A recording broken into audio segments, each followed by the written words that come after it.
What is up, everybody? Welcome back to another edition of the Sheehan Show with me, Sean Sheehan, here on Sherdog.com. And today I'm back with another preview as I look ahead to two big European cards coming up next week. Now, you're probably saying, Sean, this is a little bit early, but there's so much MMA coming up next week. We have one championship, we have PFL, we have a big UFC card. So I said, look, there's going to be a lot next week, so let's look a little bit early at these two cards. And I'm going to pick 3 fights from each of the cards to take a closer look at, and then we'll run through the whole cards as well, just to kind of tell you what's coming up. And the two cards are Octagon 58, which is a really stacked card coming at you from the Czech Republic, and then we've KSW 95, which is over in Poland. And you know, it's funny because like I've obviously covered a lot of KSW over the few years here, and I'm starting to cover the Octagon cards as well. Obviously, I've had Brian Lacey on a few times as well, and there seems to be somewhat of, and I don't know if it's in my head or what, but it feels like there's a rivalry between the two of these, and a rivalry in terms of like who's pushing for this spot to be kind of the the continental European king. You know, we have Cage Warriors in there too, but they're more of the UK and Ireland, kind of the what one of my friends used to call it, the what did he call it, the North Atlantic Archipelago. I think he used to call it, rather than the British Isles, and you can guess why.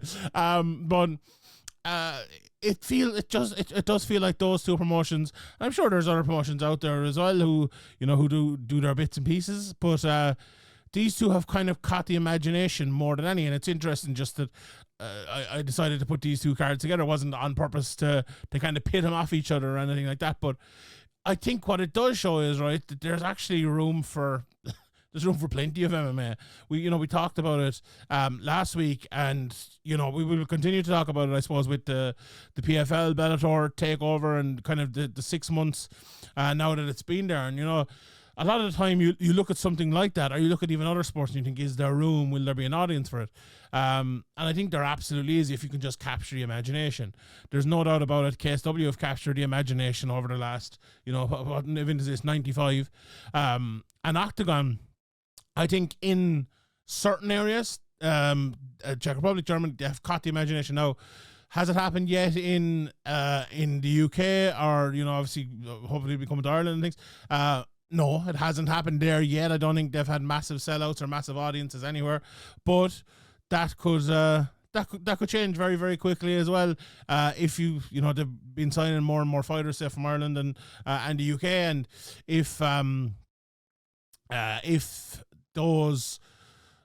they sign the right names, and if they get a few ticket sellers and a few ticket sellers who go on to be very, very good fighters as well, which is also very important. It could be a real game changer for them. Like KSW have travelled as well. Like KSW came to Dublin, they sold the place out. It was probably the most bonkers event I've ever been at, and they never came back. Now, I think it's very expensive to put on a show in Ireland, and maybe that was the issue there. And obviously we know about the death of Joe Carvalho and things in Ireland that made events very difficult to put on here, but I'd love to see them back again. I think KSW had some good success. Maybe they had a few events that didn't quite sell and maybe kind of put them off a little bit, but I'd love to see KSW back on the road again. And I think Octagon need to pick and choose.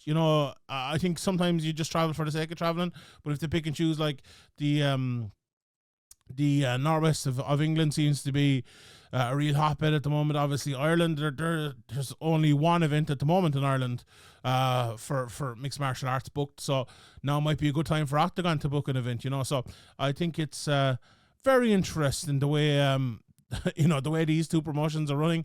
They have some. It's funny, covering these cards coming up, and sometimes might be a week or so, or 2 weeks out, that I look at the card for the first time and I really haven't heard the matchups and something, and you look down through it and there's 4 or 5 fights that you like really want to see, guys that you might have covered the last time, and watch their fights and think, okay, that guy's a good fighter. Who's he going to fight next? And then there's 3 or 4 fighters like that on each card. And do you know what? And I'll get onto the preview now in a second, but with smaller rosters, like the UFC obviously has a massive roster and everywhere else. Okay, we leave PFL and Bellator out of this for a second as well, maybe. But when you have a smaller roster, it's easier to build up fights, because you're like, if you've watched the last 3 or 4 Oktagon cards, you're probably seeing most people who are fighting on the next one. If you watch the last 3 or 4 KSW cards, you're probably seeing who's fighting on the next one. Same with One Championship, I think One Championship in terms of the big cards, the numbered cards. But I kind of like that. It's easier to like stay in touch with the top challengers. It's easier to stay in touch with like the top fights. Like, here's an example, and as I said, we will move on now here. But like, if you're a UFC fan and you skipped a couple of events or didn't watch a fight night event, you might have known who Steve Erceg was before he had the championship fight. Now, it could look maybe fought and he probably did like fighting a pay-per-view card or something like that. But even let's say you missed one of them, you only had a few fights in the UFC you mightn't necessarily know. If you're a KSW fan, you have been watching them, you will know. And I think I do think that benefits them, and I think it really helps them. But as I say, that's not necessarily the case in the Oktagon main event here, because it's a funny one. But we'll get to that in due course anyway. All right, I'm going to start with KSW, and a shout out again to my guy Sean Denny, who's always good with the pronunciations, and he does great articles over on our sister website Severe MMA. He always helps me out with the facts and figures and stuff like that before each of these. So I'm very very grateful to Sean. Shout out to Sean Denny. But the main event in the KSW card is Jakub Wiklacz against Sebastian Przybysz. And if you're thinking, Shawnee, I've heard you talk about these lads before on this preview, you're quite right, because this will be the 5th meeting between these pair. It's now 2-1-1 to Wiklacz is winning at the moment. The last one ended in a I think it went to, I'm just pulling up the record here. It went to a no contest, didn't it? It was a unanimous draw after it went to the cards after an illegal kick in the 4th round. Now, it could very well have been a disqualification, and, it could be 2-2, but it's actually just the YouTube video I was watching it on was in, I assume Polish, so I was like, right, I saw what happened, I know the result, I'll just leave it there, so I didn't hear the talk through afterwards or anything. But so the fights happened, and I think that there's an interesting context to this, right? So the fights happened September 23, December 2022, July 2020, and then the one before that was in July 2017, right? So the last time I did a preview for this, I almost wrote off that 2017 one. That's 7 years ago. They were both fairly early in their career. I think Przybysz especially, if I'm not mistaken. Let me just have a look here. Yeah, he was only 3 fights into his career at that stage. Even 2020, you're talking about 4 years ago now at this stage. It was, Wiklacz was only 10 fights into his career or something like that. But the 2 more recent ones obviously were very applicable, and especially the last one and the last fight between them. As I said, I watched it, and a lot happened obviously before, because it happened in the 4th round before the illegal kick. It was one of the weirdest fights, especially the 1st round. One of the weirdest fights you ever watched, because it felt like a sparring match.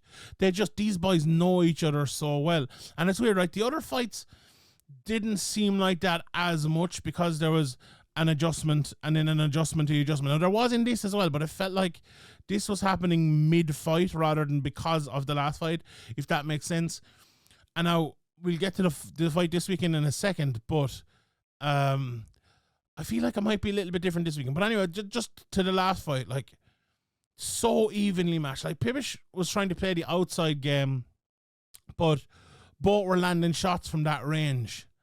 And then, when Jakub started landing more going forward, then Sebastian took that position, and then he started going forward, and then he started landing more, and Przybysz was kind of playing the outside game.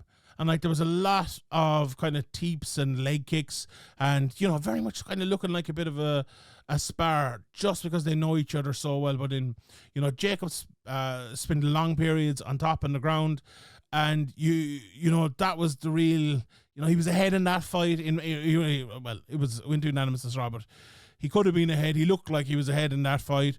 And I feel like that might be the winning of it this time. Like, Sebastian's punches are slightly more technical, I'd say, and a little bit better.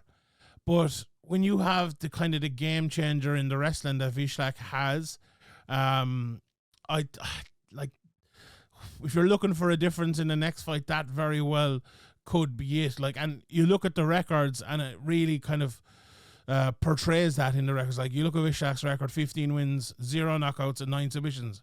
Very good on the ground. It's not that Przybysz is not good on the ground, but he has 5 knockouts, 4 submissions, which is, you know, a good finishing rate as well out of only 12 wins. He's never been finished in his career, and obviously Wiklacz has in all 3 of his losses, actually, funnily enough.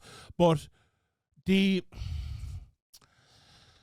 it's weird to analyze a fight like this, right? Because I just said in the last fight, okay, Wiklacz for a lot of the time has had, I suppose, the wrestling advantage, but never an advantage enough to be a blowaway. Like, it threatened the times in the last fight, but you look at the fight and you think, has anyone a massive advantage anywhere? And it, like, that's kind of a stupid question, because they wouldn't be fighting for the 5th time if that was the game. Someone had a massive advantage. Like, this could very well be a 6th fight if Przybysz was to win it, because they'd be 2-2 and 1, and then you'd have maybe the decider. But as well, sometimes, like in matchups like this, you can maybe look at age and who's been around longer. Like, Wiklacz is 27, right? So there you go. He has and Sebastian is 30. So Wiklacz has a bit of advantage there. But Wiklacz has 20 fights and only 16 for Przybysz. So maybe that advantage is taken back there a little bit. But 30 versus 27 is not much of an advantage. I'm just looking for something here. I really am looking for something here, and I don't know if I found it or not. But you know, you look at the matchup and you think, okay, what are the big differences? I was talking to Shawnee about this as well, and he was kind of saying that, and I agree to a certain extent, especially if you look at the last fight compared to previous ones, that Wiklac's striking has been coming on. And okay, he's never had a knockout, but is he due a knockout? Is he due kind of like, right, I'm going to threaten with the takedowns, or maybe even going to get a few takedowns, but when, you know, the next time I go to threaten with a takedown, like, I'm setting it up, I'm actually going to hit you, and you're going to stay hit. And that's something I really think could be a benefit to Wiklacz this time, because of kind of what happened with the wrestling last time. Whereas Przybysz on the other side of it, then he needs, like, I feel like, you know, I talked about the forward game the last time from Wiklacz kind of was the start point of the back and forth. I think it needs to be from Przybysz this time. I think he needs to take the initiative. He needs to go forward. He needs to defend those wrestling teams. Like, put someone on the back foot and it's harder for them to front foot wrestle, if you get me. I think he needs to do that. Use his volume. Use his power. You know, finish the fight. Because if this fight goes long, 5 rounds, the guy who, you know, has won 6 decisions is probably going to have the upper hand in that one, and that's Wiklacz. So I think for Przybysz, more attacking, more go forward, and if the fight does go to the ground, attack, either attack to get up or attack to finich. Easier said than done against the guy you fought 58 times already. This sort of fight, it's made for Jakub Wiklacz. I think it suits him. His style is suited by the familiarity. It really is. And I'll throw out a few picks, and he is my pick for this one. So I'm going to go for Wiklacz to win that one. And that's also obviously for the bantamweight title. The heavyweight title is also up for grabs at KSW, and it's Phil de Vries against Augusto Sakai. And this is an interesting and possibly somewhat tricky matchup for Philip de Vries. You know, de Vries has been an absolute tear over the last while. He hasn't lost since 2017. He's won how many? 1, 2, 3, 4, 5, 6, 7, 8, 9, 10, 11, 12 fights in a row. and he's beaten some good guys in there. Dario Sosic, Thomas Narkun, Todd Duffy, Simon Bayor, Carl Bedorf, James Thompson. Some very, very good guys in there, and not all of them in KSW, obviously two of them outside of KSW and all in KSW after that. It's been a real phenomenal run, and you could argue that he's their guy at the moment, like their biggest star. But Sakai, Augusto Sakai, okay, he's only 33 years of age. Actually, I was just about to say, okay, he's 44, but 33. Wow, and not much rust in the engine either. Only 22 fights into his career. I'm telling you, this is interesting. The second I went watching tape on Augusto Sakai, I was like, this is a bigger test for Philip the Freak than I think many have been lately. Now, you could look at Sakai's record, and okay, Sakai actually, funny enough, he won his last UFC fight. He beat Dantele Mays via decision. He was on a 4-fight losing streak before that, but watching some of those fights, there's kind of a clear reason, I think, for a lot of them. But like before that, he beaten Belay Ivanov, beaten Marcin Tybura, Andrei Arlovsky, Chase Sherman. Some very, very, very good wins. And, he's been in there with the likes of Czech Congo, Alistair Overeem, Rosenstruck, Tuivasa, Spivak, and even, years and years ago against some good guys on the up and up. So it's a tough test, I think, here for Philip the Freak. And watching them, there's two things you need to say about Sakai. That Spivak fight, I just mentioned it there a second ago. That's a real standout fight in terms of the wrestling. Look, if you haven't seen Philip the Freak in a good while, he's this big, strong, good wrestler who's striking is like, it doesn't look like it's going to be amazing, but it's sneakily good as well. But he doesn't use it as much, too much, because he doesn't need it. Because the grappling is so good. He's so strong in the clinch, so strong at taking lads down, and so strong on the ground. Sakai got taken down by Spivak, dominated on the ground, and you think a guy like the Freak, who's bigger, stronger, probably better in that area even than Spivak. Although Spivak is different, but you think Sakai would be troubled. Now, the one thing as well, and there was one of the other fights as well where he got taken down. He does get back up. He's not one of these guys that you take him down once and it's all over. He does get back up, but at heavyweight, with Sakai, but with most people, you take him down twice, 3 times, and it's tough to keep that up. And I think that is the case with him. But and that's maybe the negatives, and that's the reason why you might be picking Philip the Freak here. Why you might pick Augusto Sakai, I think, is the mad fast hands. Like, for a heavyweight, even in the UFC, I went back and I watched a few of his fights, as I said, on Fight Pass in the UFC, and he has very fast hands in the UFC against, some of the best heavyweights in the world. Now, does it always win in fights or anything? No, not necessarily. But for a guy like the Freak, who is, a bigger, maybe slightly more cumbersome heavyweight, but that what would the word be? Cumbersomeness, helps him. He uses it in his style. Could that be an issue for him? Maybe. The thing about the Freak is, though, like, he trains a lot with Tom Aspinall and Mick Parkin. I actually think Mick Parkin is a little bit even more applicable here. Mick Parkin is a very similar fighter, I think, to Augusto Sakai, in that he's maybe a tad smaller, fast hands, good boxer. So, it'd be hard found to get actually a better training partner for Augusto Sakai than Mick Parkin. Aspinall too would, not a shabby one by any means, but a very, very good preparation. This is a tough fight to call, honestly. I don't think the betting odds are out yet, but I'll be very, very interested to see when the betting odds do come out who is the favourite for this, because if there's one of these lads that are maybe plus 200, I think in the betting show next week we could very well be looking at that. But I'm just going to lean the Freak because of what happened in that Spivak fight. It's very hard to watch that fight and see him kind of get taken down multiple times and not see the Freak doing the same. But if Sakai can come out and land those quick hands early, could be a tough night for Philip the Freak, but I'm looking forward to that one an awful lot. The other fight I want to take a look at here in KSW is a very interesting fight between Roman Skabansky and Marcin Held. Obviously, everyone probably remembers Held from his time in the UFC and Bellator and other places. And he's back in KSW. You know, this is his second fight back in KSW. He actually lost his last one to Raul Tuoralani. He was in the PFL for a little while before that. But, you know, he's 38 fights into his career now, 15 submission wins has held.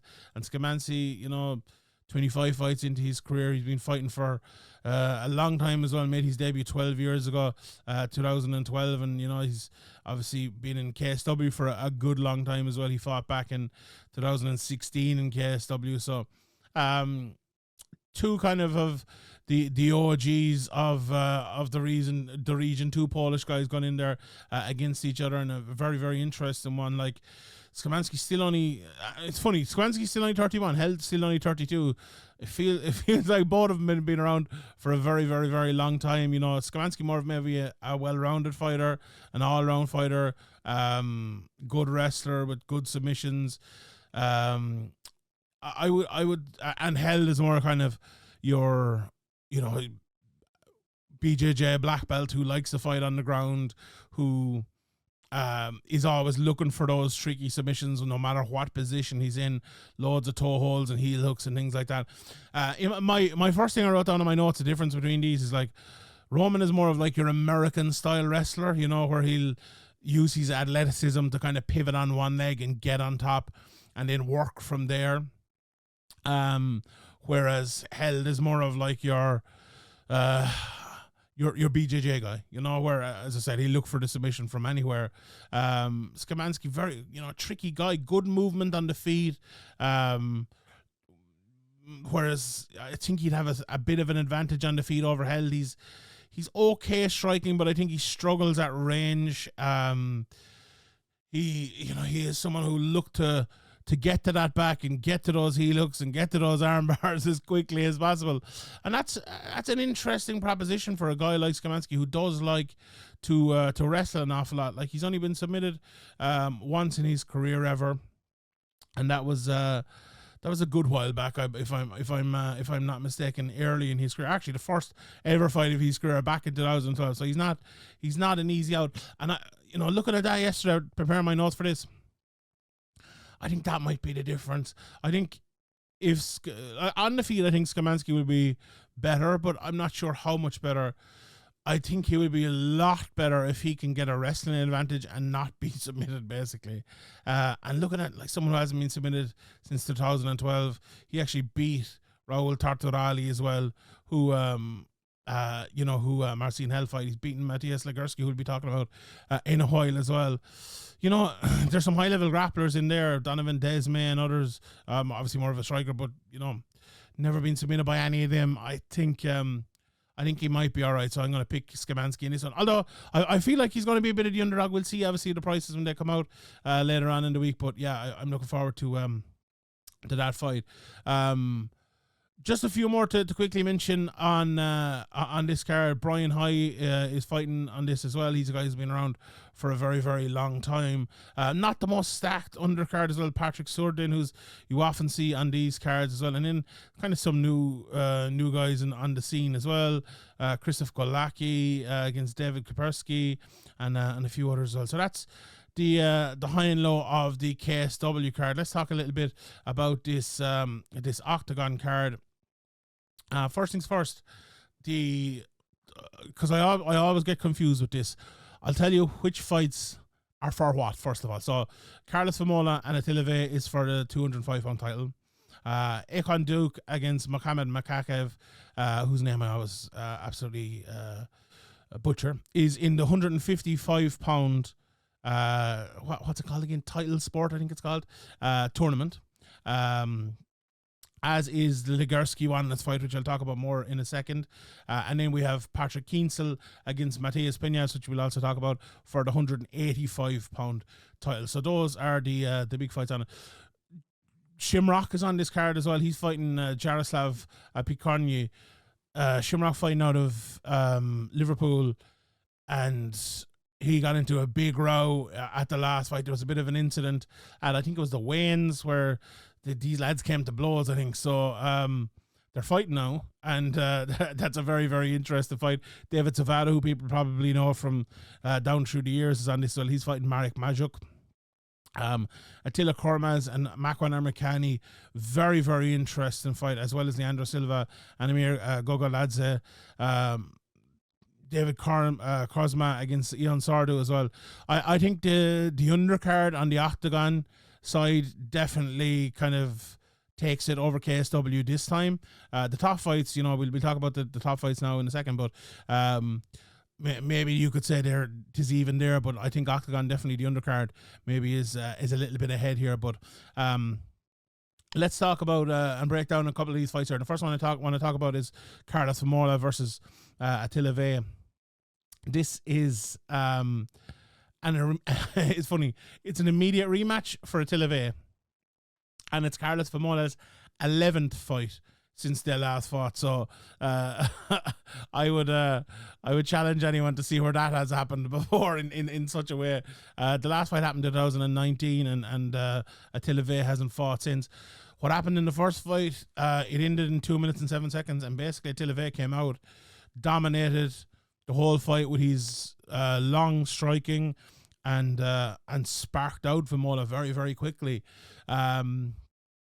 I'd be very interested to see if that happens again. Both are 38 years of age, but as I said, Vemola has been staying active. I think the improvements he's shown in his game have been pretty big since then. He's become much more of like a push you against the cage wrestler. Like even the Patrik Kincl fight, like he lost that fight. He very much could have won that fight.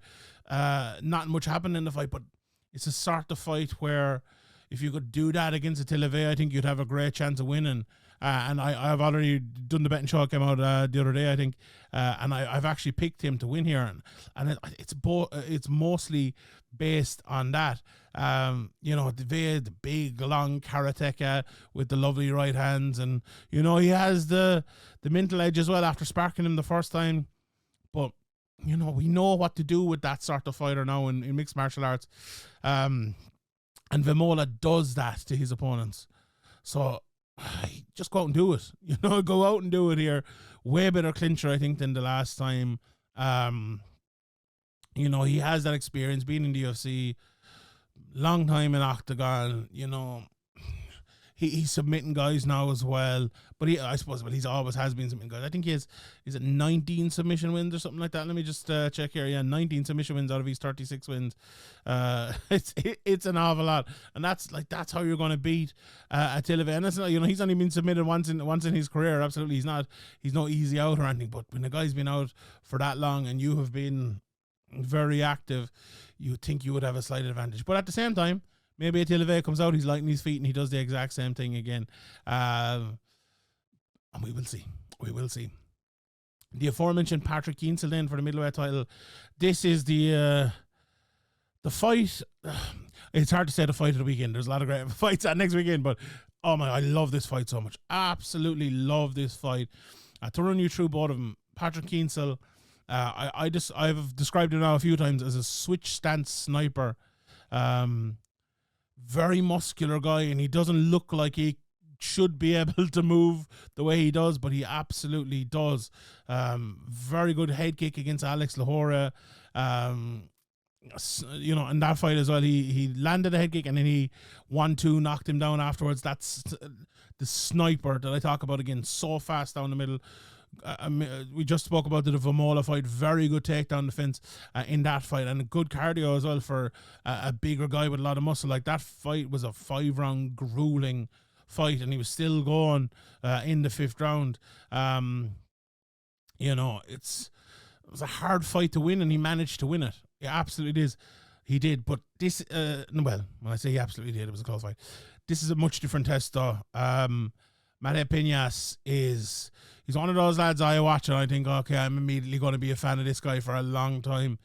Big, tall, lean southpaw, lovely jab, good takedown defense, very good striker. Fights kind of crouched down, and he's a big, tall guy, and that almost increases his advantage with his length. Really good combination boxer. Has his fight with Dos Santos KO'd him with a jab. He got caught in the White Contender Series against that guy Cedric Doumbé. But other than that, you know, it was a quick submission. There's not much to say against him. He's a guy, look, his striking is so good that everyone will try to wrestle against him. And I wonder, will Kincl try to wrestle against him? You know, he's a striker as well. Let's, you know, I'll pull up the records here in a second, but like, it'll be tough for a guy like Kincl, you know, who he's well-rounded, no doubt about it, but to kind of, you know, as 13 knockouts in his 28 wins, you know, he's 7 submissions, 7 decisions as well, but he's, you know, he's a knockout artist. He likes to knock people out. It'll be tough for him, I suppose, not to do that and maybe give in, and as it is for lots of people, but maybe he needs to, but this is a very, very, very interesting matchup. You know, as I said, Kincl can wrestle, he can choke you out, a good few submissions. That's the way to beat Matej Penaz. But I'm not sure if he will. Like Penaz, the one thing I would say, right, so only 34 Kincl, 39 fights in his career. Penaz only has 10 at 27. That is massive, I think. We can't underestimate how much experience matters in mixed martial arts. And still, I'm sitting here and I want to pick Penaz just because I think he's such a good fighter. And I think I will pick him, to be honest. I think his level of kickboxing, his level of, you know, striking dexterity, you rarely see in mixed martial arts. Now, you rarely see the experience of someone like a Kincl and the quality of him as well. So take that with a pinch of salt. But anyway, my pick doesn't matter. This is a great fight. And you should definitely be watching it. Anyway, so it's a fantastic one. And then the last one I want to touch on from Oktagon is the 155-pound tournament between Mateusz Legierski and Wanliss. It felt like I kept watching Mateusz Legierski fights as I prepared for this. There was like 3 lads on these 2 cards who have fought him, and you know, maybe not the most exciting fighter in the world at 11-1, but a damn effective one. Very good wrestler, good off his back.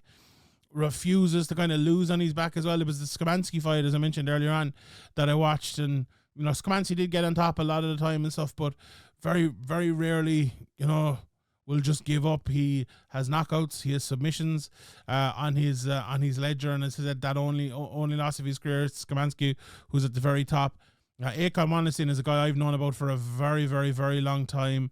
You know, I saw him over was I at his debut? Let's just quickly have a look here. It was the McKee versus Brazier fight. Was that the one no, that was the one in England. I wasn't at it. So but I watched it, and I watched, I'd say, probably all of his fights since, and always been a massive fan of his.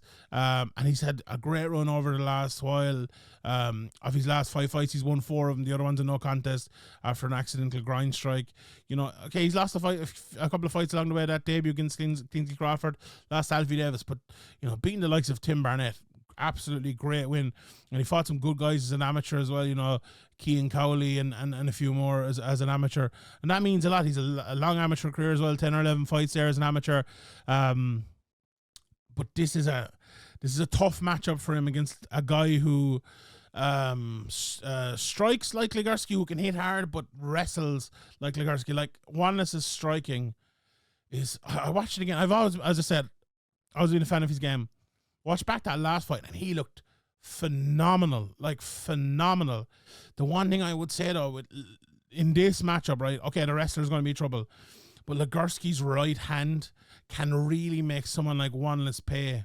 So if you have to do your kind of mad outside game striking, and mad is the wrong word, but if you have to put a lot into it to stay away from the wrestling, what you don't need is a big right hand like Legierski has, and that could be an issue here. And I feel if Legierski lands that right hand a couple of times, that'll open up the wrestling, and that's kind of why I think he might win this. As I said, who cares about my pick? What you should care about is how good this fight is, and it's a phenomenal fight. Like if Wanliss can stop the takedown here, he'll win. I think he'll win. Now the right hand again, very, very big and strong and powerful from Legierski, but not by no means, you know, undeniable or unavoidable. especially for someone as good as Wanliss. And if Wanliss wins this, I think he goes to another level. I think I already massively respect Wanliss, but if he wins this, I think he has now, met all the hype, the deserved hype that he has got throughout his career from the young days. Or hype is the wrong word, but like the expectancy maybe. If he's reached that and then he can go on and go to the next level, it's fun times ahead. But as I said, Legierski, a tough guy. And again, another guy who's only young enough in his career, 12 fights into his career, 27. Very, very interesting fight for both of them, and I can't wait to see it. As I said, I ran through most of the rest of the card before that, and it's a very, very good one as well. The one I would definitely stand out, aside from those three, Akon Duke against Mohammed Mashikev, whose name... There's a Mohammed Mahayev, and this is Mohammed. Actually, it's Mohammed Makachev. This guy is an absolute beast, and his nickname is the Beast. He's only 24 years of age. Beat Makran Amerikani last time out. He's only lost one fight to Gamzat Magomedov over in Brave, and he's won all the rest of them. A finisher as well, 9 finishes in his 14 wins.